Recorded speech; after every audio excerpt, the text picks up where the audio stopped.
Hello student, मेरा नाम है इब्राहिम सर और हम बात करेंगे आज अलजेब्रा सब्जेक्ट की। अच्छा, टेंथ की अगर मैं बात करूं, टेंथ में अलजेब्रा में टोटल 6 चैप्टर्स है, लेकिन आज जो हम बात करेंगे अलजेब्रा में वो कौन से चैप्टर की? प्रोबेबिलिटी। अलजेब्रा की अगर बात की जाए तो अलजेब्रा प्रोबेबिलिटी चैप्टर नंबर 5 है।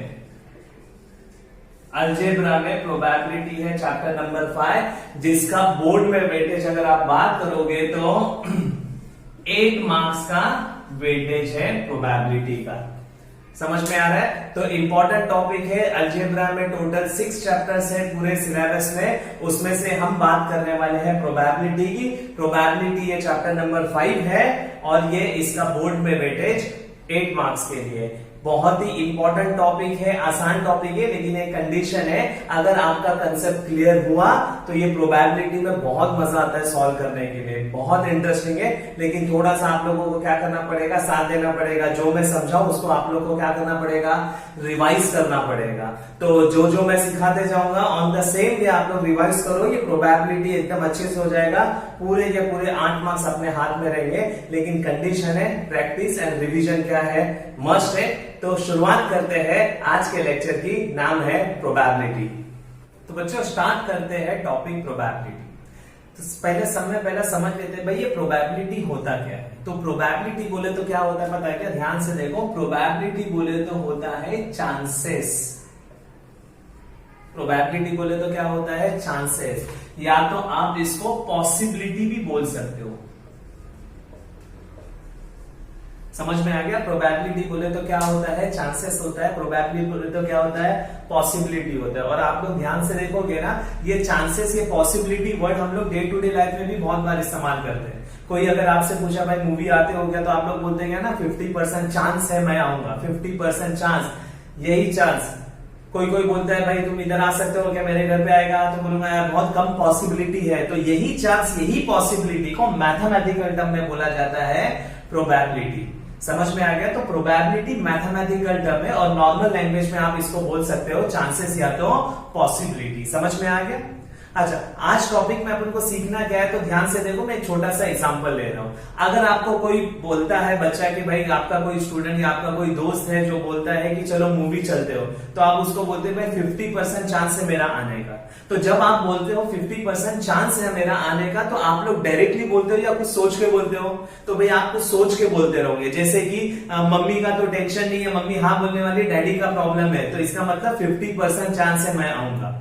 समझ में आ गया ना? कोई क्या बोलता है पता है क्या? 80% चांस है मेरा आने का। तो उसको मालूम है मम्मी हाँ बोलने वाली, और डैडी को थोड़ा सा अपन ने क्या कर दिया, मस्का पॉलिश लगा दिया, तो डैडी भी क्या बोलेंगे भाई? हाँ बोल देंगे। कोई बोलेगा भाई 100% चांस है मेरा आने का, इसका मतलब वो घर पे पूछेगा ही नहीं, डायरेक्ट बोलेगा कि मैं आने वाला हूं। तो अपन जब भी बोलते हैं कि भाई इतना परसेंट चांस है, इतना परसेंट चांस है, तो कुछ सोच के बोला जाता है। समझ में आ गया? तो हम अभी क्या करेंगे पता है कि यही चीज आपको क्वेश्चन दिया रहेगा और यही चांस, यही पॉसिबिलिटी आपको क्या करने का रहेगा? फाइंड आउट करने का रहेगा। समझ में आ गया? तो प्लीज याद रखो, प्रोबेबिलिटी बोले तो चांसेस बोल सकते हो या तो पॉसिबिलिटी, ये नॉर्मल लैंग्वेज में है, और यही चांसेस पॉसिबिलिटी को मैथमेटिकल टर्म दिया गया है प्रोबेबिलिटी। और प्रोबेबिलिटी में सीखेंगे तो प्रोबेबिलिटी फाइंड आउट करने को सीखेंगे, चांसेस फाइंड आउट करने को सीखेंगे, कितनी परसेंट पॉसिबिलिटी है वो फाइंड आउट करेंगे। आपको अलग अलग क्वेश्चन दिया जाएगा। लेकिन प्रोबेबिलिटी स्टार्ट करने से पहले थोड़े बहुत टर्म्स जो यूज होते हैं प्रोबेबिलिटी में वो समझ लेते हैं, ताकि अपना कंसेप्ट और क्लियर हो जाए। समझ में आ रहा है? ध्यान से देखो, थोड़े बहुत टर्म्स जो रिक्वायर्ड रहेंगे प्रोबेबिलिटी सीखने के लिए। तो कौन कौन से टर्म इस्तेमाल होते हैं? तो पहला टर्म जो इस्तेमाल होगा समझ लेते हैं भाई, एक्सपेरिमेंट।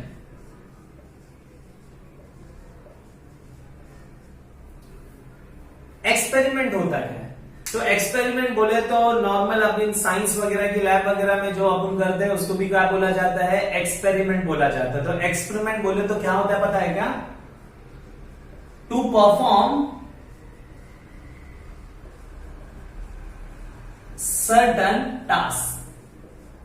कोई टास्क को परफॉर्म करना बोलते हैं, उसको बोला जाता है एक्सपेरिमेंट। कोई टास्क को परफॉर्म करने को उसको बोला जाता है एक्सपेरिमेंट। अच्छा, प्रोबेबिलिटी में भी ना एक्सपेरिमेंट होंगे, आपको कोई टास्क परफॉर्म करने का होता है। तो प्रोबेबिलिटी में कौन से एक्सपेरिमेंट होते हैं पता है क्या? कॉइन को टॉस करना ये एक्सपेरिमेंट होता है, डाइस को रोल करना ये एक्सपेरिमेंट होता है, बहुत सारे कार्ड है उसमें से कार्ड्स को सिलेक्ट करना ये एक्सपेरिमेंट होता है, एक बॉक्स है उसमें अलग अलग कलर की अलग अलग क्वांटिटी में बॉल है, बॉल्स को सिलेक्ट करना, ये सारे एक्सपेरिमेंट होते हैं। समझ में आ गया? तो भाई एक्सपेरिमेंट बोले तो टू परफॉर्म सर्टेन टास्क, और प्रोबेबिलिटी में एक्सपेरिमेंट क्या होंगे तो कॉइन का होगा, डाइस का होगा, कार्ड्स का होगा, बॉल्स का होगा। समझ में आ गया? ध्यान से देखो, नेक्स्ट टर्म जो आपको पता होना चाहिए,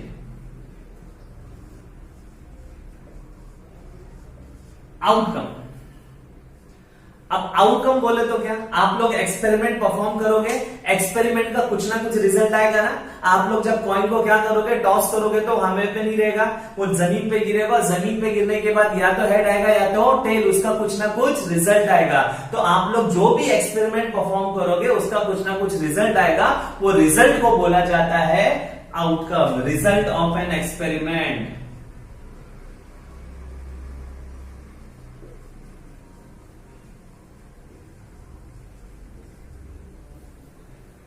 समझ में आ गया?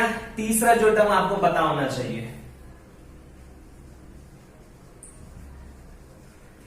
Random experiment. भाई ध्यान से देखो, third term random experiment important है। अच्छा, एक्सपेरिमेंट आपको समझ में आ गया। अब हम बात करेंगे रैंडम एक्सपेरिमेंट की। एक्सपेरिमेंट और रैंडम एक्सपेरिमेंट में थोड़ा सा फर्क है। अब रैंडम एक्सपेरिमेंट बोले तो क्या है, ध्यान से सुनो, मैं बता रहा हूं। ऐसा एक्सपेरिमेंट जिसका आउटकम आपको पता है क्या क्या आने वाला है।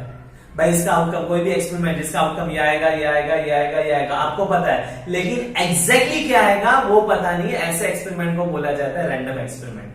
अच्छा, अभी मैं बोला ना तो बच्चे को कंफ्यूज होता है, ऐसा यानी आउटकम पता है क्या क्या आने वाला है, लेकिन एग्जैक्टली क्या आने वाला है। मैं एग्जांपल लेता हूं। अगर आप डाइस को रोल कर रहे हो या तो डाइस को आप लोग थ्रो कर रहे हो, तो आप लोग को पता है 1 आ सकता है, 2 आ सकता है, 3 आ सकता है, 4 आ सकता है, 5 आ सकता है, 6 आ सकता है। जब डाइस को रोल करेंगे तो 1 2 3 4 5 6 आपको पता है क्या क्या आ सकता है, लेकिन आपको पता है कि एग्जैक्टली क्या आएगा नहीं। ऐसे एक्सपेरिमेंट को बोला जाता है रैंडम एक्सपेरिमेंट। सेम कॉइन का भी मैं बोलता हूं, मैंने कॉइन को टॉस किया, कॉइन जमीन पे गिरा, आपको पता है हेड आएगा या तो टेल आएगा, लेकिन एग्जैक्टली क्या आएगा आपको पता है नहीं पता है। ऐसे एक्सपेरिमेंट को बोला जाता है रैंडम एक्सपेरिमेंट। याद रहेगा?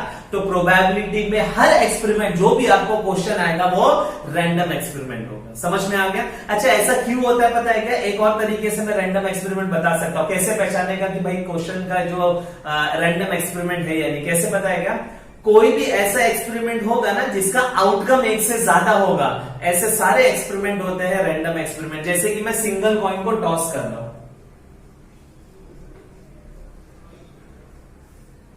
मैं क्या कर रहा हूं, सिंगल कॉइन को टॉस कर रहा हूं, तो इसका आउटकम क्या आएगा? हेड आएगा या तो टेल आएगा। समझ में आ गया ना? तो आउटकम क्या है? एक से ज्यादा है। अगर आउटकम एक से ज्यादा है तो ये प्रॉब्लम होता है। आपको पता है कॉइन टॉस किया तो हेड आएगा या तो टेल आएगा, लेकिन एग्जैक्टली क्या आएगा पता नहीं। तो प्लीज याद रहेगा, रैंडम एक्सपेरिमेंट एकदम सिंपल लैंग्वेज में बोला जाए तो कोई भी ऐसा एक्सपेरिमेंट जिसका आउटकम एक से ज्यादा हो।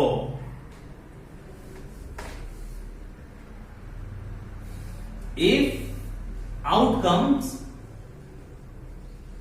is more than 1, कोई भी ऐसा एक्सपेरिमेंट जिसका आउटकम एक से ज्यादा हो तो वो होता है रैंडम एक्सपेरिमेंट। आपको पहले से पता होगा आउटकम ये आ सकता है, लेकिन एग्जैक्टली क्या आएगा पता नहीं। ऐसे क्वेश्चन को बोला जाता है रैंडम एक्सपेरिमेंट। समझ में आ गया? मैं नेक्स्ट टर्म बता रहा हूं। एक छोटा सा कंसेप्ट होता है प्रोबेबिलिटी में जिसको बोला जाता है सैंपल स्पेस। रिप्रेजेंट एस से भी करते हैं या तो एस और एस से भी किया जाता है, सैंपल स्पेस। अच्छा, ये सैंपल स्पेस क्या होता है पता है क्या? कोई भी क्वेश्चन है, उसका आउटकम क्या क्या आने वाला है, सबको एक साथ लिखने का, सबको एक सेट में लिख देने का, उसको बोला जाता है सैंपल स्पेस। जितने भी आउटकम पॉसिबल है वो क्वेश्चन के लिए उसको सेट में लिखने का, इसके लिए उसको बोला जाता है सैंपल स्पेस। सैंपल स्पेस बोले तो ध्यान से देखो, set of all possible outcomes. याद रहेगा? सैंपल स्पेस बोले तो कोई भी क्वेश्चन रहने दो, उसमें आउटकम कौन कौन से पॉसिबल है, जितने भी आउटकम पॉसिबल है वो क्वेश्चन के लिए वो सबको सेट में लिख देने का, उसको बोला जाता है सैंपल स्पेस। अगर मैं सिंगल कॉइन की बात करूं, सिंगल कॉइन को अगर मैं टॉस किया तो ये हो गया मेरा एक्सपेरिमेंट। इसका आउटकम क्या आएगा, हेड आएगा या तो टेल। तो सैंपल स्पेस क्या होगा बताएगा, set of all possible outcome. ये क्वेश्चन के लिए कौन कौन से आउटकम आ सकते हैं, हेड आ सकता है, टेल, तो उसको सेट में लिख देने का। इसको बोला जाता है sample space, set of all possible outcome. समझ में आ गया, पक्का याद रहेगा। अगर मैं सिंगल डाइस की बात करूं तो सैंपल स्पेस क्या होगा बता सकता है कोई, सिंगल डाइस की बात करा तो एक डाइस क्या, तो आउटकम क्या क्या आ सकता है, 1 2 3 4 5 6। तो इसको पूरा सेट में लिख दो, 1 2 3 4 5 6, वो सैंपल स्पेस होगा फॉर सिंगल डाइस। समझ में आ गया पक्का। एक और टर्म मैं बता रहा हूं, ध्यान से देखो, नंबर ऑफ सैंपल रिप्रेजेंट किया जाता है किससे, एन ऑफ एस से। ये थोड़े बहुत टर्म्स अपन समझ रहे हैं जो अपने को जरूरत पड़ेगी प्रोबेबिलिटी में। समझ में आ गया। एक लास्ट टर्म बता रहा हूं, ध्यान से सुनो भाई। ये नंबर ऑफ सैंपल होता क्या है, नंबर ऑफ सैंपल बोले तो क्या पता है, क्या सैंपल स्पेस होता है। सैंपल स्पेस में कितने सैंपल है उसको बोला जाता है नंबर ऑफ सैंपल। जैसे इसकी मैं बात कर रहा हूं, देखो एक कॉइन के लिए आउटकम आएगा हेड और टेल। सैंपल्स बोले तो जो जो आउटकम पॉसिबल है सबको लिख दो। अब नंबर ऑफ सैंपल बोले तो कितना हो जाएगा भाई, देखो 2। तो नंबर ऑफ सैंपल बोले तो number of sample in sample space. समझ में आ गया, पक्का याद रहेगा। तो टॉपिक अपन सीख रहे हैं प्रोबेबिलिटी, लेकिन प्रोबेबिलिटी स्टार्ट करने से पहले थोड़े बहुत टर्म्स का नॉलेज होना चाहिए था। तो मैंने बता दिया भाई एक्सपेरिमेंट क्या होता है, मैंने बता दिया आउटकम्स क्या होता है, रैंडम एक्सपेरिमेंट समझ लिए, सैंपल स्पेस किसको बोलते हैं, और नंबर ऑफ सैंपल क्या होता है। समझ में आ गया। लेकिन ये सबकी जरूरत पड़ेगी, लेकिन अपना अल्टीमेट एम क्या होगा पता है ना, प्रोबेबिलिटी फाइंड आउट करने का। तो ध्यान से देखो, मैं अभी इंपॉर्टेंट एक चीज बता रहा हूं। अगर आपको क्वेश्चन दिया गया और आपको बोला है फाइंड प्रोबेबिलिटी, तो आप लोग कैसे प्रोबेबिलिटी फाइंड आउट करोगे। ध्यान से देखो, मैं बता रहा हूं। अगर आपको प्रोबेबिलिटी फाइंड आउट करने का क्वेश्चन दिया है, प्रोबेबिलिटी फाइंड आउट करने का, तो ध्यान से देखो आप लोग प्रोबेबिलिटी कैसे फाइंड आउट करोगे। तो कैसे फाइंड आउट की जाती है पता है प्रोबेबिलिटी, तो प्रोबेबिलिटी फाइंड आउट करने का फॉर्मूला अवेलेबल है। फॉर्मूले में वैल्यू सब्स्टिट्यूट कर लो, आप लोग को आंसर आ जाएगा। समझ में आ गया। तो ध्यान से देखो प्रोबेबिलिटी फाइंड आउट करने का फॉर्मूला, तो प्रोबेबिलिटी फाइंड आउट करने का है ना मैथमेटिकल फॉर्मूला अवेलेबल है।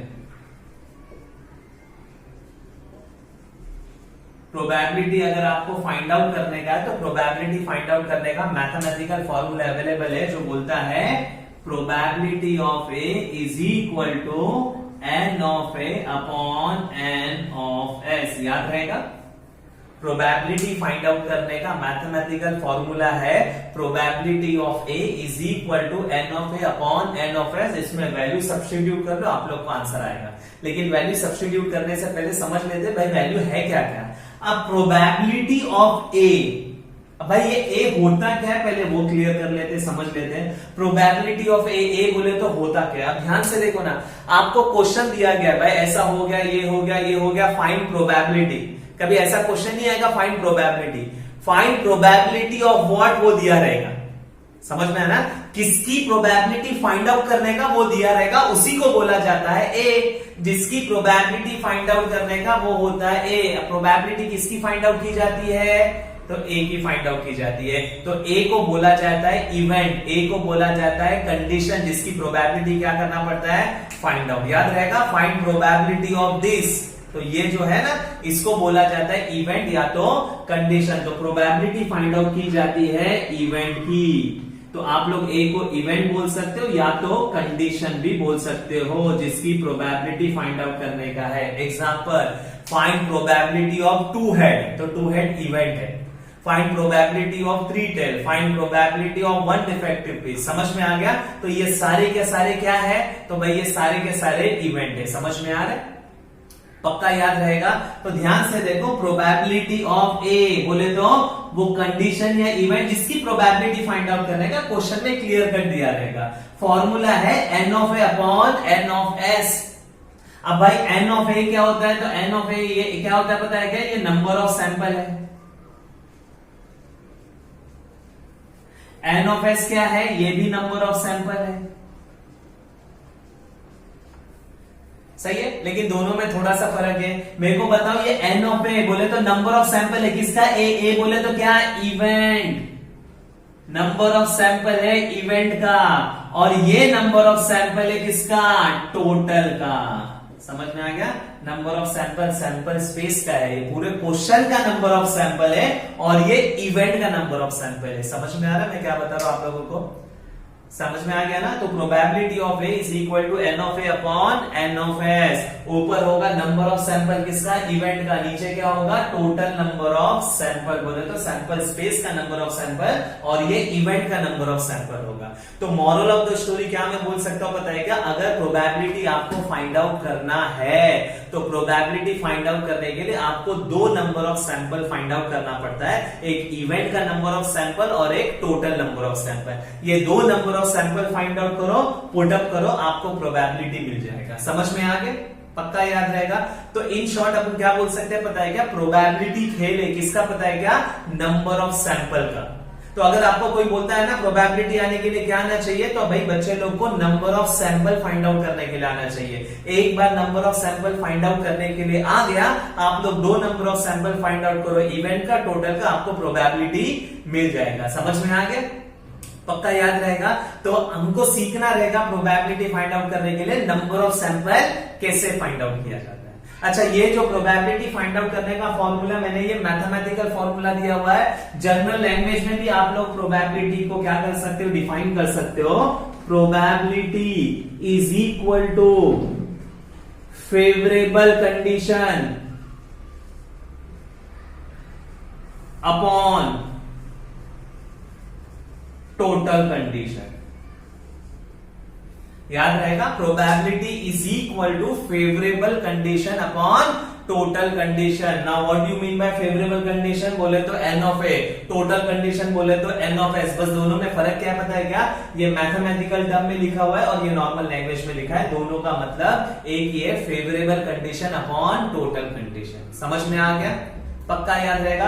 तो आप लोग ये फॉर्मूले पे से भी सॉल्व कर सकते हो। फेवरेबल कंडीशन बोले तो जिसकी प्रोबेबिलिटी फाइंड आउट करने का, टोटल कंडीशन बोले तो पूरे क्वेश्चन की कंडीशन। समझ में आ गया, N of A upon N of S. तो याद रखो प्लीज, मैं बार बार रिपीट कर रहा हूं, प्रोबेबिलिटी फाइंड आउट करने के लिए आपको आना चाहिए number of sample find out करने के लिए, और एक बार नंबर ऑफ सैंपल आपको कंसेप्ट समझ में आ गया, हर क्वेश्चन की प्रोबेबिलिटी आप लोग आराम से निकाल सकते हो। समझ में आ गया, पक्का याद रहेगा। ध्यान से देखो, मैं छोटी सी चीज नोट करने वाली बात बता रहा हूं, ध्यान से देखो, थोड़े बहुत इंपॉर्टेंट पॉइंट्स जो नोट करने हैं आप लोग को अभी तक जो सीखे उसमें से।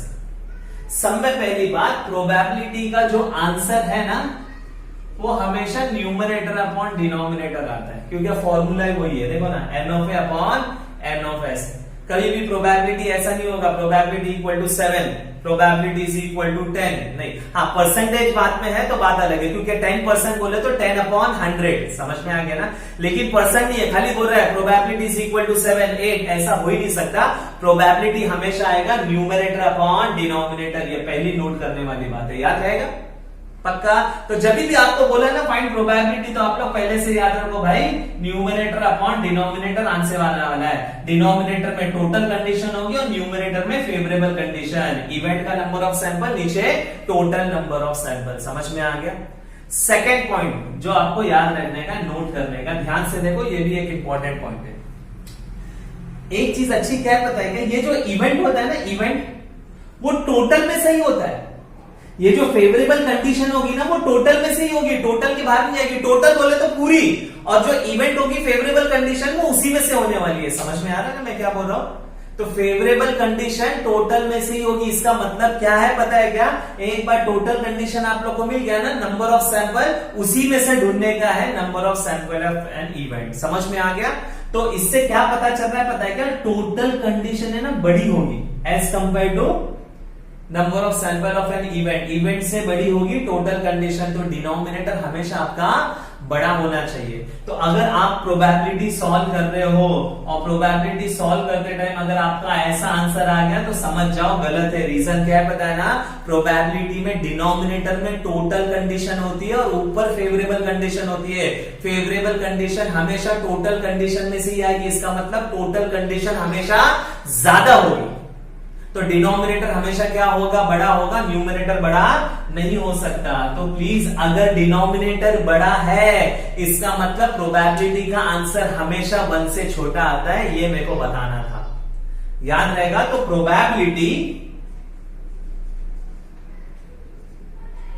Is always less than equal to 1। probability cannot be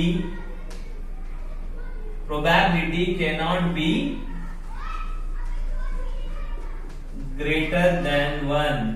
probability का आंसर कभी भी 1 से बड़ा नहीं हो सकता, प्रोबेबिलिटी का आंसर हमेशा 1 से छोटा होता है।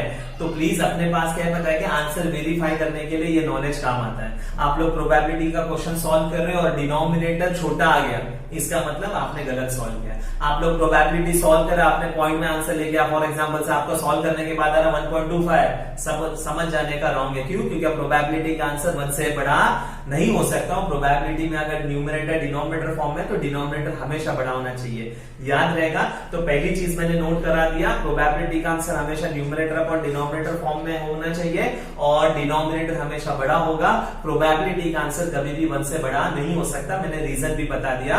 प्रोबेबिलिटी का आंसर हमेशा 1 या उससे कम होगा, can not be greater than 1।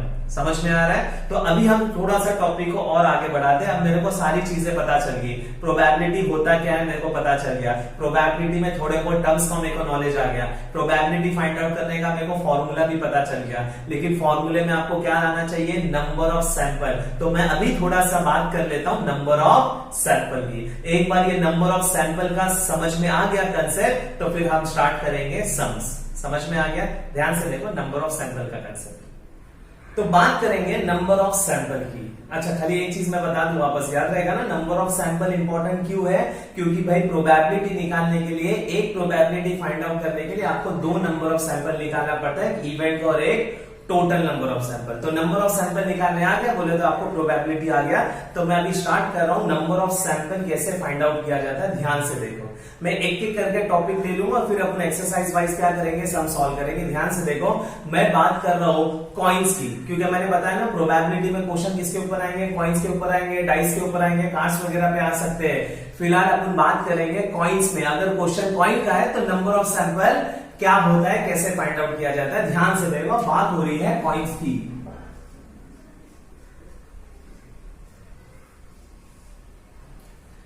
अगर सिंगल कॉइन है,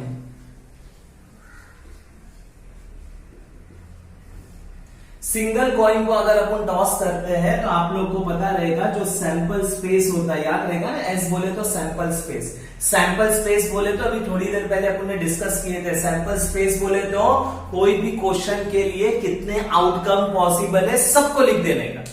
आउटकम क्या आएगा वो नहीं, सैंपल स्पेस बोले तो जितने आउटकम पॉसिबल है वो सबको एक सेट में लिख देने का। तो अगर मैं सिंगल कॉइन टॉस करूं तो मेरे को बताओ आउटकम क्या होगा। एक कॉइन टॉस किया तो क्या होगा, या तो हेड आएगा या तो टेल आएगा, तो 2 आउटकम है वो लिख देने का। जैसे ऐसा हेड कॉमा टेल। तो नंबर ऑफ सैंपल क्या हो गया, तो भाई 1 और 2, number of sample in sample space. समझ में आ गया? तो भैया टोटल नंबर ऑफ सैंपल की बात हो रही है, तो अभी आप लोग याद भी रख सकते हो, अगर एक कॉइन को टॉस किया तो आउटकम क्या आएगा, आउटकम क्या आएगा, तो हेड और टेल आएगा। और सैंपल स्पेस बोले तो जितने भी आउटकम पॉसिबल है सबको लिख देने का, और उसमें कितने सैंपल में होता है number of sample, N of S. समझ में आ गया?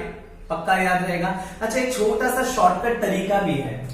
अगर क्वेश्चन कॉइन का है और आपको पता करने का है एन ऑफ एस कितना होता है, देखो कॉइन के लिए अगर आपको पता करने का डायरेक्टली, एक्चुअली ये सैंपल स्पेस की जरूरत पड़ती है, लेकिन अगर कोई डायरेक्टली पूछता है भाई 2 कॉइन के लिए सैंपल स्पेस नहीं, डायरेक्ट एन ऑफ एस बताओ, तो भी फॉर्मूला है N of S find out करने का फॉर्मूला है 2:n। ये एन होता है नंबर ऑफ कॉइन्स, एन क्या होता है, नंबर ऑफ कॉइन्स। तो ध्यान से देखो कितने कॉइन की बात हो रही है, एक कॉइन की, तो N of S 2:n। n कितना है, n बोले तो नंबर ऑफ कॉइन कितना है, एक कॉइन, एक कॉइन बोले तो इधर 1 डालो, तो n ऑफ s कितना हो गया 2:1, 2। समझ में आ गया ना। लेकिन सैंपल स्पेस इंपॉर्टेंट होता है क्योंकि क्वेश्चन सॉल्व करने के लिए आपको पता होना चाहिए। प्लीज ध्यान से देखो। अब मैं बात करता हूं 2 कॉइन्स के लिए। 2 कॉइन्स की बात कर रहा हूं मैं। अगर 2 कॉइन्स को क्या करते हैं पता है क्या, टॉस करते हैं, तो मेरे को बताओ आउटकम क्या क्या आएगा। सारे आउटकम जिसको मैं सैंपल स्पेस बोलूंगा। तो आप लोग को पता है ना, अगर 2 कॉइन टॉस किए तो क्या आएगा, 2 कॉइन टॉस करेंगे तो दोनों पे टेल आ सकता है, एक पे टेल आ सकता है, एक पे हेड आ सकता है, एक पे हेड आ सकता है, एक पे टेल, या तो दोनों पे क्या आ सकता है, हेड। अगर 2 कॉइन टॉस करे, 1 और 2 टॉस करे तो दोनों पे टेल आ सकता है। आप बोलोगे सर दोनों पे भी हेड आ सकता है, एक पे टेल आ सकता है, एक पे हेड या पहले पे हेड दूसरे पे टेल, यही 4 पॉसिबिलिटी, इसके अलावा और कोई पॉसिबिलिटी नहीं है। तो 2 कॉइन के लिए एन ऑफ एस हो गया क्या बताओ, 4। याद रहेगा। 1 कॉइन के लिए एन ऑफ एस 2 था, 2 कॉइन के लिए 4। देखो ना 2n है ना, नंबर ऑफ कॉइन कितने हैं 2, तो 2 स्क्वायर कितना हो गया 4। अगर मैं बात करूं 3 कॉइन्स के लिए,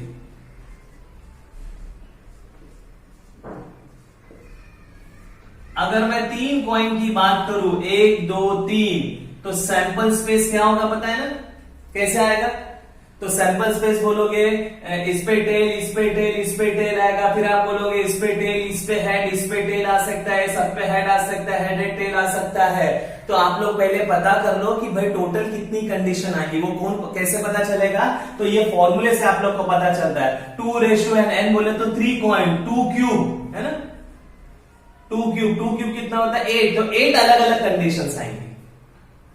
समझ में आ रहा है, 8 अलग अलग कंडीशंस आएंगी। अब ये 8 अलग अलग कंडीशंस लिखने के ध्यान से देखो। 3 कॉइन्स के लिए मेरे पास बहुत सारे तरीके हैं। पहला तरीका मैं बता देता हूं, आप लोग को याद रखना पड़ेगा प्लीज।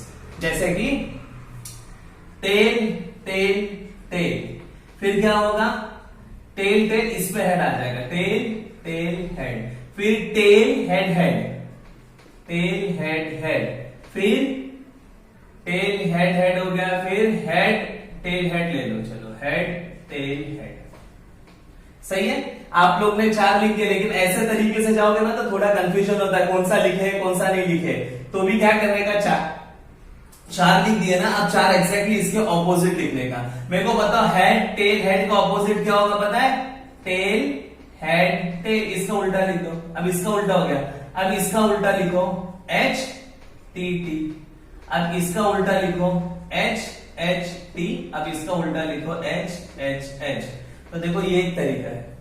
आप 4 अलग अलग चीज लिख दो और फिर एग्जैक्टली उसका उल्टा करो, टोटल 8 कंडीशन आएगी। अगर 3 कॉइन टॉस किए तो ऐसा होगा ना, एक पे हेड आ सकता है, एक पे हेड आ सकता है, एक पे हेड, या तो एक पे हेड आ सकता है, 2 पे टेल, या तो इस पे हेड, इन दोनों पे टेल, कुछ भी हो सकता है। तो सारी पॉसिबिलिटी कवर की गई है। समझ में आ रहा है, पक्का याद रहेगा। अच्छा, इसको लिखने का एक और स्मार्ट तरीका है 3 कॉइन्स को लिखने का। प्लीज ध्यान से देखो।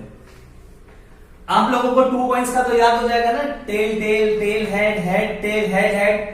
तो 2 कॉइन्स का बहुत आसान है, समझ में आ गया ना। लेकिन अगर 3 कॉइन्स का आता है ना तो आप इससे ही कर सकते हैं। कैसे बताएगा, देखो ये लिख लेने का, टी टी थोड़ी सी जगह छोड़ देने का, फिर टी एच थोड़ी सी जगह छोड़ दो, फिर एच टी थोड़ी सी जगह छोड़ दो, और एच एच। सही है। मैंने देखो यही 4 लिखा। अब क्या करने का पता है ना, इसमें ना लास्ट में सबके टी दे दो, टी टी टी टी। वापस यही 4 लिखो थोड़ी सी जगह छोड़ के, टी टी, फिर टी एच, देखो ये लिखा, फिर एच टी थोड़ी सी जगह छोड़ दो, और एच एच। अच्छा, एक बार आप लोगों ने 4 लिखे थे, फिर सबके लास्ट में टी लिख दिया। अब वापस से ये 4 लिखो और सबके लास्ट में क्या लिख दो, एच। देखो एच एच एच एच, आगे देखो 8 कंडीशन।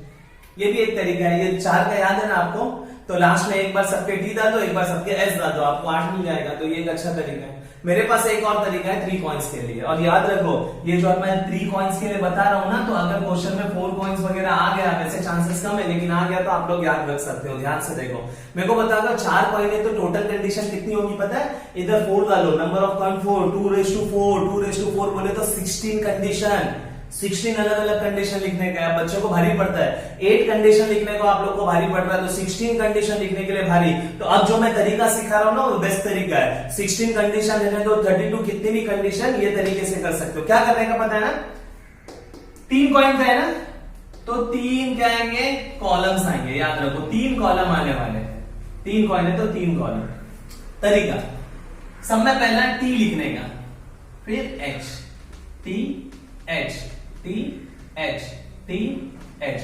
8 हो गए क्या, 1 2 3 4 5 6 7 8। यहां देखो 3 कॉलम आने वाले, एक कॉलम मैंने बना दिया, समझ में आ गया। तो पहला कॉलम कैसा रहेगा, टी एच, एक के बाद एक चेंज हो रहा है। फिर इसके पहले वाला कॉलम कैसा होगा पता है क्या, इधर एक के बाद एक चेंज किया ना, अब दो सेम रखने का, दो के बाद change, T T H H, T T H H. अब इसके पहले वाला कॉलम क्या करने का पता है क्या, इधर एक के बाद एक चेंज हो रहा था, 2 के बाद, अब बच्चों को लगता है इधर 3 के बाद चेंज होगा, नहीं, 2 वाला पावर होता है। तो इधर 1 के बाद चेंज हुआ, अभी इधर क्या होगा पता है क्या, 2 के बाद चेंज होगा, अभी 4 के बाद चेंज करने का, T T T T H H H H. अगर इसका कोई और पहला वाला लाइन होता तो 4 हो गया, 8 के बाद चेंज होता, उसके पहले वाले लाइन में 16 के बाद चेंज होता। देखो आगे याद कंडीशन सबसे बेस्ट तरीका है, n of s is equal to 8। समझ में आ गया। तो ये थोड़ा सा नॉलेज में दे रहा था नंबर ऑफ सैंपल का, किसका, कॉइन्स का। याद रहेगा ना, नंबर ऑफ सैंपल कॉइन के लिए अभी आप लोग बाय हार्ट कर लो, एक कॉइन के लिए 2 नंबर ऑफ सैंपल है, 2 कॉइन के लिए 4 नंबर ऑफ सैंपल है, 3 कॉइन के लिए टोटल नंबर ऑफ सैंपल 8। और ये भी सैंपल स्पेस आप लोग याद रखो प्लीज। अगर आपके ऊपर कॉइन का क्वेश्चन आता है, या तो 1 कॉइन का आएगा, 2 कॉइन का, या 3, ये याद रखो। अच्छा मेरे को बताओ ना, प्रोबेबिलिटी निकालने के लिए क्या होता है पता है ना, प्रोबेबिलिटी अगर एक ही निकालने के तो फॉर्मूला होता है n of a upon n of s। अगर 3 कॉइन का क्वेश्चन है ना तो n ऑफ s 8 है अपना, याद रखो। 2 कॉइन का क्वेश्चन है तो n ऑफ s 4 है, और 1 कॉइन का क्वेश्चन है तो n ऑफ s कितना रहेगा, 2। तो ये फिक्स है, टेंशन नहीं है, याद कर लो, काम आसान हो जाएगा। हाँ, n ऑफ a क्या होता है, तो भाई number of sample of N event. Event क्या होते रहते हैं, चेंज होते रहते हैं, तो वो अलग अलग आ सकते हैं। समझ में आ गया। अच्छा अब एक चीज मैं बता दूं, इंपॉर्टेंट चीज, क्या पता है क्या, ये जो इवेंट होता है ना वो टोटल में से ही होगा। जैसे सपोज आप मान लो कि भाई 3 कॉइन का क्वेश्चन है, तो टोटल n ऑफ s कितने हैं, 8 आ गए, n ऑफ s 8। अब जो इवेंट होगा ना वो इसी में से होगा, इसी में से। समझ में आ गया। अगर 2 कॉइन का क्वेश्चन है तो टोटल 4 है, और जो इवेंट होगा A event, n of a n of b अलग अलग इवेंट आएंगे, वो इसी में से होगा। याद रखो, इसके बाहर क्वेश्चन जाएगा ही नहीं। समझ में आ गया। जैसे कि क्वेश्चन आएगा, क्या पता है क्या, अगर 3 कॉइन टॉस कर रहे हो तो कितने % चांस है क्या, तीनों पे हेड आएगा। तो टोटल नंबर ऑफ सैंपल कितने, 8 हो गए, और इवेंट क्या है, तीनों पे हेड। तीनों पे हेड कितने बार आ सकता है, तो देखो 1 बार। समझ में आ गया। तो जो इवेंट है ना वो टोटल पे से ही आने वाला है। तो एक बार आपको टोटल नंबर ऑफ सैंपल पता चल गया ना, इवेंट का टेंशन नहीं, इवेंट उसी में से आता है। समझ में आ रहा है मैं क्या बता रहा हूं। तो प्लीज याद रखो, मैं बता रहा था प्रोबेबिलिटी खेल है नंबर ऑफ सैंपल का, कॉइन का टेंशन नहीं होना चाहिए, क्योंकि कॉइन के लिए मैंने नंबर ऑफ सैंपल बता दिया। आप लोग याद करो, कॉइन के ऊपर क्वेश्चन आएगा। समझ में आ गया पक्का। अब मैं थोड़ा सा आगे बढ़ता हूं और मैं बढ़ता हूं डाइस के ऊपर। डाइस का नंबर ऑफ सैंपल अपन समझ लेंगे कैसे आता है। समझ में आ गया। और फिर अपन जम करेंगे किसके ऊपर, सम सॉल्विंग के ऊपर। समझ में आ रहा है। लेकिन प्लीज याद रखो, ये मैं एकदम बेसिक बता रहा हूं। क्वेश्चन है ना, वर्कर पे आ सकता है, कमिटी पे आ सकता है, वो सब समझेंगे। लेकिन ये बेसिक समझ में आ गया तो काम आसान होगा। बेसिक याद रखो, एक प्रोबेबिलिटी फाइंड आउट करने के लिए 2 नंबर ऑफ सैंपल, इवेंट और टोटल। और इवेंट का नंबर ऑफ सैंपल टोटल में से ही आता है। प्रोबेबिलिटी आंसर हमेशा न्यूमरेटर अपॉन डिनोमिनेटर आता है, डिनोमिनेटर हमेशा बड़ा होता है। समझ में आ गया। मैं थोड़ी सी बात करता हूं किसके बारे में, डाइस के बारे में, फिर अपन टॉपिक को आगे बढ़ाते हैं। समझ में आ गया, ध्यान से देखो।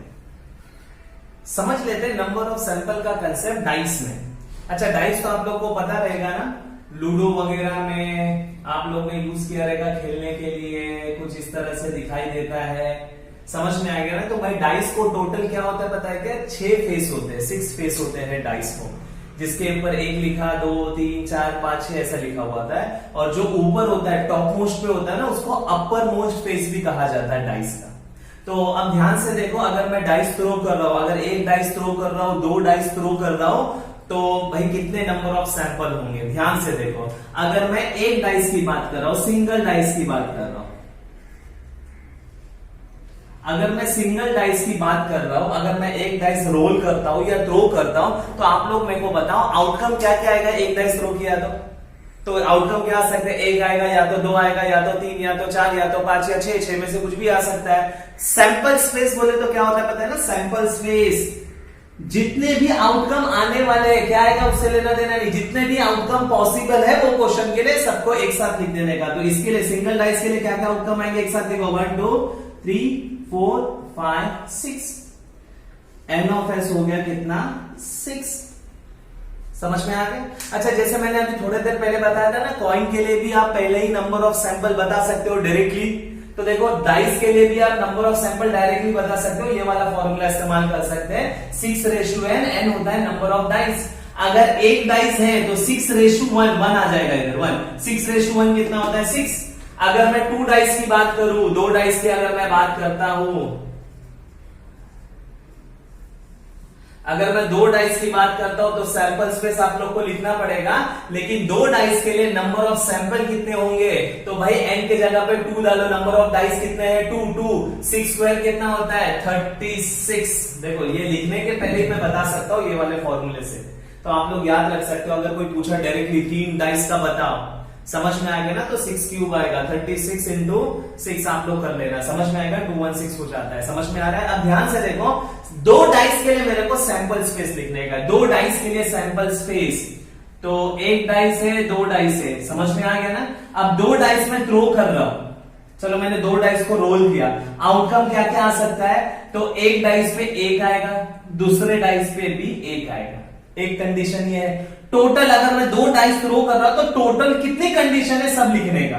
तो एक डाइस पे 1 आ सकता है, दूसरे डाइस पे भी 1 आ सकता है, या तो एक डाइस पे 1 आ सकता है, दूसरे डाइस पे कितना आ सकता है 2 आ सकता है 1 2, या तो पहले वाले डाइस पे 1 आएगा, दूसरे डाइस पे 3 आएगा, पहले डाइस पे 1 आएगा, दूसरे डाइस पे 4, पहले डाइस पे 1, दूसरे डाइस पे 5, पहले डाइस पे 1, दूसरे डाइस पे 6 आ सकता है। अभी 7 तो आने से रहा, समझ में आ गया। कोई बोलेगा सर पहले डाइस पे 2 आएगा, दूसरे डाइस पे 1 आ जाएगा, ऐसा 2, 1, दोनों पे 2 2 आ सकता है, पहले पे 2, दूसरे पे 3, समझ में आ रहा है ना। 2, 5, 2, 6, फिर क्या होगा मेरे को बताओ, 3, 1, 3, 2, 3, 3, 3, 4, 3, 5, 3, 6, फिर 4, 1, 4, 2, 4, 3, 4, 4 आ सकता है, 4, 5, 4, 6, फिर 5, 1, 5, 2, 5, 3, 5, 4, 5, 5, 6, सेम लास्ट में 6, 1, 6, 2, 6, 3, 6, 4, 6, 5, 6, 6, समझ में आ गया। और n ऑफ s हो गया इक्वल टू 36। आप गिन लो 1 2 3 4 5 6, ऐसा भी 6 और ऐसा भी 6 इंटू 6 कितना हो गया 36। तो एक डाइस के लिए नंबर ऑफ सैंपल होता है 6 और 2 डाइस के लिए नंबर ऑफ सैंपल कितना होता है 36।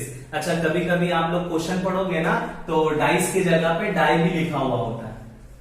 एक्चुअली ये सिंगुलर वर्ड है और इसका प्लूरल फॉर्म क्या होता है डाइस, याद रहेगा, ये सिंगुलर और ये प्लूरल। तो ज्यादातर अगर एक डाइस की बात होती रहेगी ना तो डाई भी लिखा हुआ रहता है, समझ में आ गया ना। एक से ज्यादा डाइस है तो डाइस लिखा हुआ था, ये सिंगुलर और ये प्लूरल है। लेकिन नॉर्मली आज के तारीख में अभी मॉडर्न लैंग्वेज में, मॉडर्न इंग्लिश में ना, एक डाइस को भी डाइस बोलो तो चलता है, 2 डाइस को भी डाइस बोले तो चल रहा है। सेम डाइस आप लोग सिंगुलर या प्लूरल कोई नहीं इस्तेमाल कर सकते, समझ में आ गया। लेकिन कभी कभी क्वेश्चन में डाई दिखाई दिया तो टेंशन नहीं लेना, डाई बोले तो डाइस ही होता है। एक डाई अगर होगा, अगर सिंगल डाइस होगा तो नॉर्मली सिंगुलर है ना, डाई से रिप्रेजेंट कर सकते हैं, समझ में आ गया।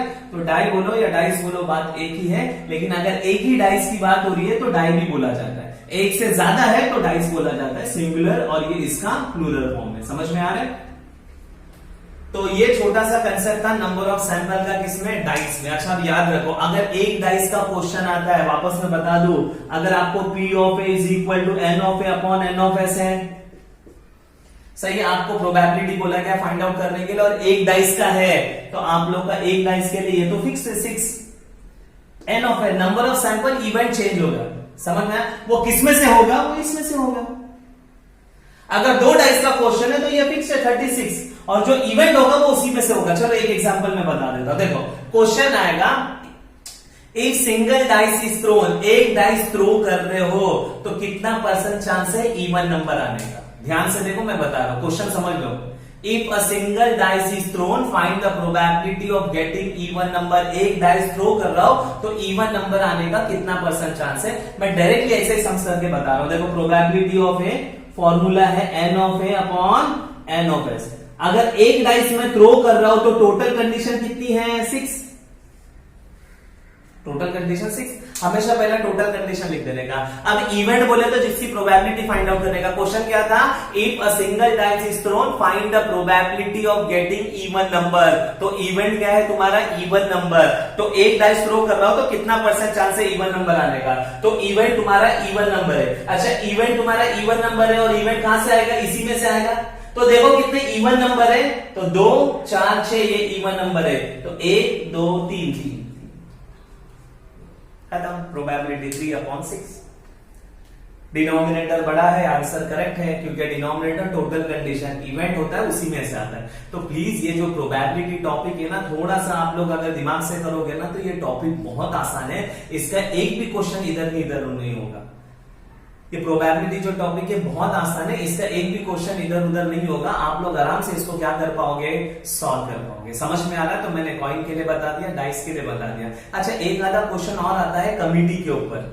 समझ में आ गया ना? कमिटी बोले तो और लोग बोलेंगे कि भाई एक है, हम लोग एक कमिटी फॉर्म कर रहे हैं जिसमें 2 मेन है और एक वुमेन है, ऐसा। समझ में आ गया? और फिर उसके ऊपर अलग अलग क्वेश्चन देंगे। एक छोटा सा एग्जांपल मैं बता देता हूं उसके ऊपर, फिर हम लोग क्या करेंगे? सम सॉल्व करना स्टार्ट करेंगे, क्योंकि जितना बेसिक रिक्वायर्ड था प्रोबेबिलिटी के लिए वो सब कुछ मैंने बता दिया। आई होप आप लोग क्या कर रहे हो, ध्यान दे रहे हो और आप लोग को समझ में आ रहेगा। एक छोटा सा concept, then we will start the sum exercise wise. समझ में आ गया? ध्यान से देखो, एक छोटा सा कंसेप्ट। तो हमने कॉइन का नंबर ऑफ सैंपल पॉसिबिलिटी देख लिए, डाइस का नंबर ऑफ सैंपल पॉसिबिलिटी देख लिए। अब थोड़ी सी बात कर लेते हैं कार्ड्स के ऊपर, क्योंकि प्रोबेबिलिटी में कार्ड्स के ऊपर भी क्वेश्चन आता है। तो थोड़ा सा नॉलेज लेते हैं कार्ड्स के बारे में। ध्यान से देखो, कार्ड्स के बारे में बात करता हूं। कार्ड्स के बारे में थोड़ा बहुत नॉलेज ले लेते हैं। टोटल कार्ड्स कितने होते हैं पता है क्या? टोटल 52 कार्ड्स होते हैं। ध्यान से देखो, कार्ड्स के ऊपर थोड़ा सा नॉलेज ले लेंगे। कार्ड्स, टोटल प्लेइंग कार्ड्स कितने होते हैं? तो भाई 52 प्लेइंग कार्ड्स होते हैं। ये जो 52 कार्ड्स होते हैं ये 4 इक्वल सेट में डिवाइड हुए होते हैं। याद रहेगा मैं क्या बता रहा हूं? ये जो तुम्हारे 52 कार्ड्स है ये 4 इक्वल सेट में क्या होते हैं? डिवाइड होते हैं। अगर 52 कार्ड्स को आप 4 इक्वल सेट में डिवाइड करो तो हर सेट में टोटल कितने कार्ड्स आएंगे? 13। ध्यान से देखो, ये इंपॉर्टेंट चीज मैं बता रहा हूं। सही है ना? टोटल 52 कार्ड्स है। 52 कार्ड्स कितने सेट में डिवाइड होते हैं? 4 इक्वल सेट में डिवाइड होते हैं। इसका मतलब हर सेट में कितने कार्ड्स होंगे? 13 कार्ड्स होंगे। अच्छा, ध्यान से देखो, ये जो 2 सेट होते हैं ना कार्ड्स के 13, 2 सेट रेड के होते हैं और 2 सेट होते हैं ब्लैक के। समझ में आ गया? 2 सेट होते हैं रेड के और 2 सेट होते हैं ब्लैक के। तो टोटल नंबर ऑफ कार्ड्स अगर आपको कोई पूछता है तो 52। Total number of red card कोई पूछता है तो 26। Total number of black card कोई पूछता है तो 26। लेकिन एक सिंगल सेट में कितने कार्ड्स होते हैं? 13 होते हैं। लेकिन रेड 2 सेट होते हैं, ब्लैक के 2 सेट होते हैं, इसके लिए रेड कितने हो गए? 26 और ब्लैक भी कितने हो गए? 26। अच्छा, अब ये जो 2 रेड के सेट होते हैं ना, एक का नाम है डायमंड और एक होता है हार्ट। अच्छा, ये डायमंड का ना टेंशन नहीं होता है, देखो ना, ये आराम से पहचान लेते हैं इसके शेप देख के। हार्ट का शेप बहुत आसान है।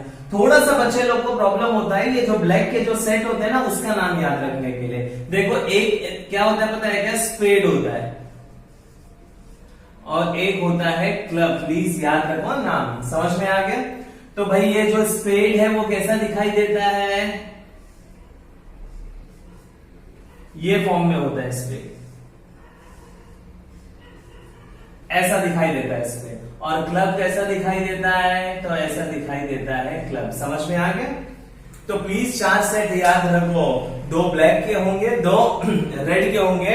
रेड में होगा डायमंड, हार्ट, और ब्लैक में होंगे स्पेड और क्लब। ब्लैक के नाम याद नहीं रखते आप लोग, नाम याद रखो स्पेड और क्लब। तो भाई total number of card 52, total number of black card 26, total number of red card 26, total number of diamond card 13, total number of heart card 13, total number of spade card 13, total number of club 13। याद रखो 4 set है, heart है, diamond है, club है और spade है। समझ में आ गया? अच्छा, अगर मैं ये 13 पत्तों की बात करा ना, 13 कार्ड ये कौन कौन से होते हैं, ध्यान से देखो, मैं इधर बता रहा हूं। सब में पहला क्या होता है पता है क्या? एस होता है, जिसको एस बोला जाता है, इक्का बोला जाता है। फिर 2 होता है, 3 होता है, 4, 5, 6, 7, 8, 9, 10 होगा। फिर होगा जैक, क्वीन और किंग, याद रहेगा। ये होता है जैक, ये होता है क्वीन और ये होता है किंग। समझ में आ गया ना? ये तो मैंने बात कर दिया किसकी, पता है ना, डायमंड की। समझ में आया ना? सेम ऐसे ही 13 पत्ते होंगे हार्ट के, सेम ऐसे ही 13 पत्ते होंगे स्पेड के, सेम ऐसे ही 13 पत्ते होंगे क्लब के। बोले तो हर सेट में क्या होगा? एस। ये डायमंड का एस है, हार्ट का एस होगा, स्पेड का एस होगा, क्लब का एस होगा। ये 2 नंबर का पत्ता हर एक डायमंड में होगा, हार्ट में होगा, स्पेड में होगा, क्लब में होगा। तो मेरे को बताओ एस, टोटल एस कितने होंगे? पूरे कार्ड्स में टोटल 52 कार्ड है, उसमें एस कितना होगा? हर सेट में एक एस है, टोटल कितने सेट है? 4। तो total number of S card कितने हो गए? 4। समझ में आ गया ना? फिर टोटल नंबर ऑफ 2 कितने होंगे? सेकंड 2 पत्ते का वाला कितने होंगे? तो भाई इसमें भी 2 पत्ते वाला होगा, 2 नंबर का पत्ता, इसमें भी 2 नंबर का पत्ता, इसमें भी 2 नंबर का पत्ता, इसमें भी तो 2 नंबर का कितने हो गए? 4।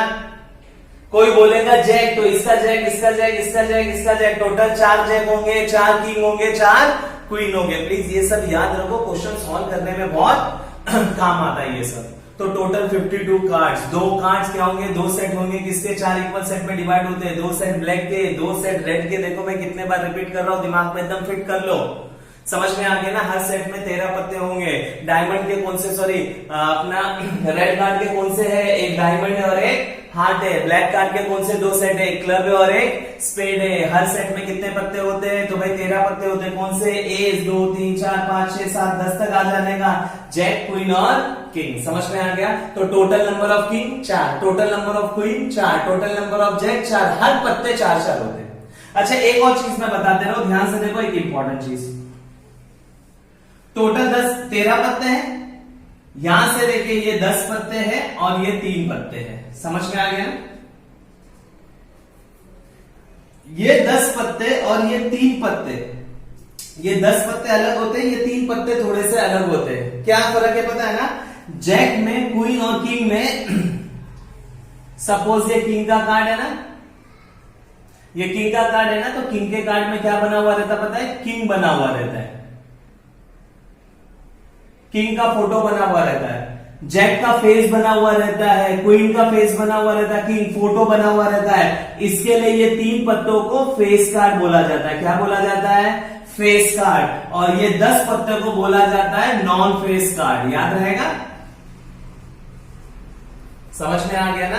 जो 13 पत्तों का सेट होता है, ये लास्ट चीज आप लोग को ध्यान में रखना है। जो 13 पत्तों का सेट होता है, उसमें से जो 10 पत्ते होते हैं 1 से लेकर 10 तक, इसमें फेस नहीं होता है, नॉन फेस कार्ड होता है। जैक, क्वीन और किंग, इसमें क्या बना हुआ रहता है? फेस। इसके लिए इसको फेस कार्ड बोला जाता है। तो एक सेट में कितने फेस कार्ड होते हैं? तो 3 फेस कार्ड होते हैं भाई, 1, 2, 3। तो 3 फेस कार्ड इसमें हो गए, 3 फेस कार्ड इसमें हो गए, 3, हर सेट में 3 फेस कार्ड हो गए। तो टोटल फेस कार्ड कितने हो गए? तो 4 सेट है, एक सेट में 3 फेस कार्ड है, तो 4 सेट में कितने हो गए? 12। याद रहेगा आप लोगों को?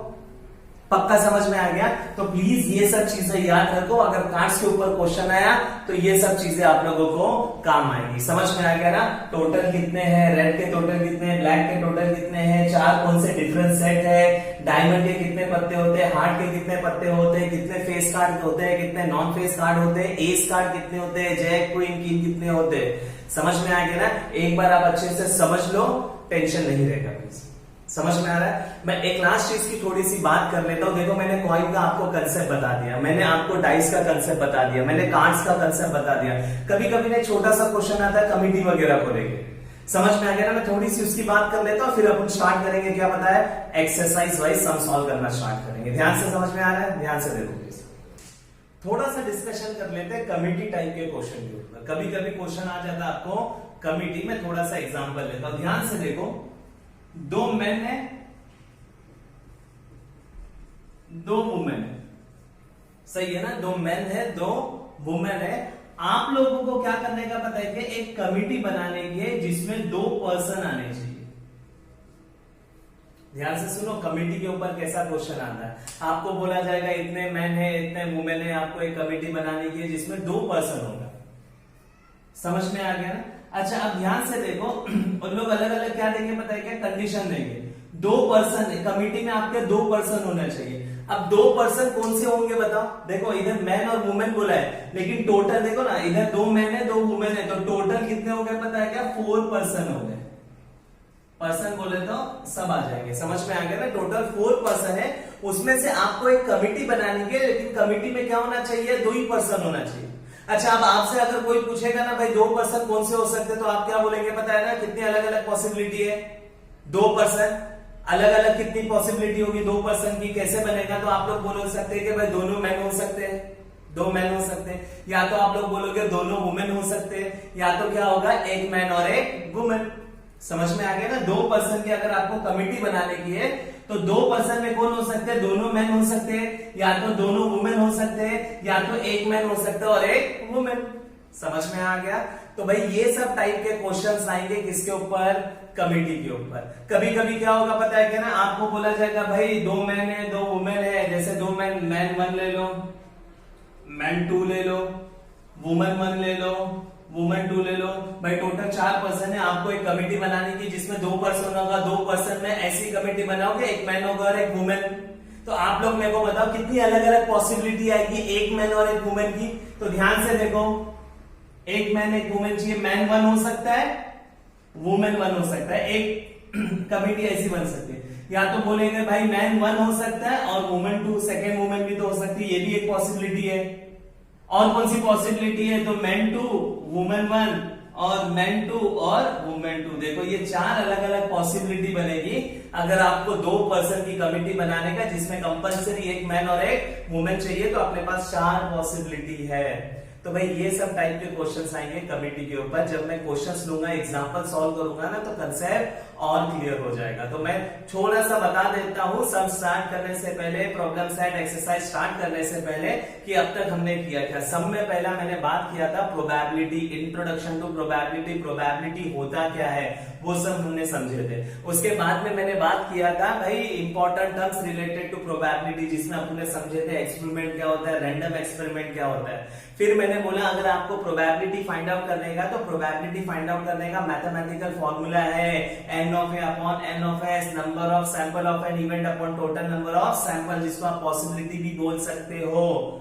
समझ में आ गया ना? फिर अपन ने सीखा क्योंकि आपको पता चल गया प्रोबेबिलिटी निकालने का तो number of sample find out करना पड़ता है। फिर अपन बात कर रहे थे किसकी, पता है ना, नंबर ऑफ सैंपल्स की। तो अपन ने कॉइन में देखे कौन कौन सी अलग अलग पॉसिबिलिटी, एक कॉइन है तो कितनी टोटल पॉसिबिलिटी होती है, नंबर ऑफ सैंपल होता है कितना, 2 कॉइन के लिए, 3 कॉइन के लिए, कॉइन का कंसेप्ट क्लियर। फिर आए थे अपन डाइस के ऊपर, डाइस का सारा कंसेप्ट अपने समझा था, 1 डाइस और 2 डाइस, टोटल कितनी अलग अलग पॉसिबिलिटी होती है। फिर हमने समझे थे कार्ड्स के ऊपर। अब थोड़ा सा हमने बात कर दिए थे कमिटी के ऊपर। एक बार आप लोग लेक्चर अच्छे से समझ लो, यही तुम्हारा बेसिक्स है प्रोबेबिलिटी का। एक बार ये सारी चीजें समझ में आ गई, मैं बता रहा हूं एक्सरसाइज एकदम आराम से आ जाएगा। एक्सरसाइज में कुछ सिखाना ही नहीं होगा, खाली डायरेक्ट आप लोग सम सॉल्व कर सकते हो, क्योंकि जो भी सिखाना था वो मैंने ऑलरेडी कवर कर चुका हूं। समझ में आ गया? आई होप आपको ये लेक्चर समझ में आ रहेगा। हम स्टार्ट करेंगे नेक्स्ट लेक्चर, नेक्स्ट वीडियो से एक्सरसाइज, एक एक एक्सरसाइज आप लोग सॉल्व करेंगे, हम लोग मिलकर सॉल्व करेंगे। समझ में आ गया? Thank you very much.